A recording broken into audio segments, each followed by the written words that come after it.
அடுத்ததா இந்தியாவின் 100வது ராம்சார் தளம். ஸோ இந்த டாபிக் பார்த்தீங்கன்னா குரூப் 1 மெயின் சிலபஸ் பேப்பர் 3 என்விரான்மெண்ட்ல வந்து கவர் ஆகும். ஸோ இந்தியாவினுடைய 100வது ராம்சார் தளமாக உத்தரப்பிரதேசத்தில் உள்ள ஜெயபிரகாஷ் நாராயணன் பறவைகள் சரணாலயம் வந்து ராம்சார் தளத்தில் வந்து வைக்கப்பட்டுள்ளது. ஸோ 1971ஆம் ஆண்டு ஈரானில் இருக்கக்கூடிய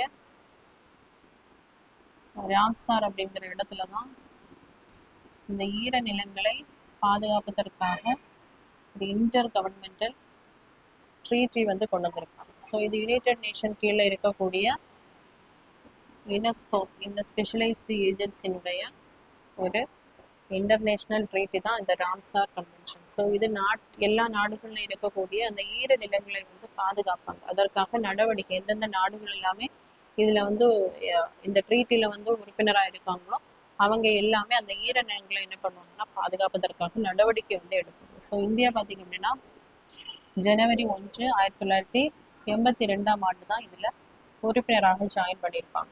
ஸோ அதுக்கப்புறம் எதற்காக இந்த ஈர நிலங்களை வந்து பாதுகாக்கணும் அப்படின்னா நாட்டில் இருக்கக்கூடிய அந்த ஈர நிலங்கள்ல நிறைய விதமான அந்த பல்லுயிர் வகைகள் வந்து அங்கதான் இருக்கும். ஸோ வேற எங்கேயும் இல்லாத அந்த உயிர்கள் பார்த்தீங்கன்னா வாழும் இடம் அந்த ஈர நிலமாக தான் இருக்கும். அது பாதுகாக்கவில்லை என்றால் நிறைய அதை டிபெண்ட் பண்ணி இருக்கக்கூடிய வேற உயிரினங்கள் என்ன ஆகும்னா அழிந்து போகும். ஸோ அதற்காக தான் இந்த ஈர நிலங்களை வந்து பாதுகாக்கிறாங்க. ஸோ இந்தியாவில் மொத்தம் இருக்கக்கூடியது வந்து இப்போ வந்து 100வது ஈரநிலம் ஜெயபிரகாஷ் நாராயணன் பறவைகள் சரணாலயமாக அறிவிக்கப்பட்டுள்ளது.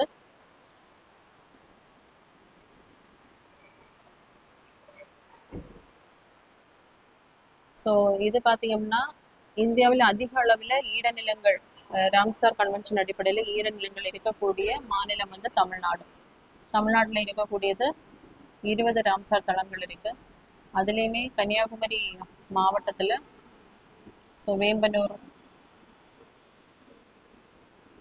வேம்பனூர் இடம் ஒரு ராம்சார் சைட்டு.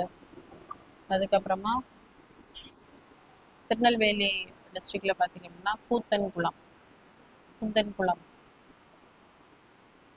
சரணாலயம் வந்து ஒரு ராம்சார் சைட்டாக இருக்கு. தற்போது பார்த்தீங்க அப்படின்னா உத்தரப்பிரதேசத்தினுடைய 13வது ராம்சார்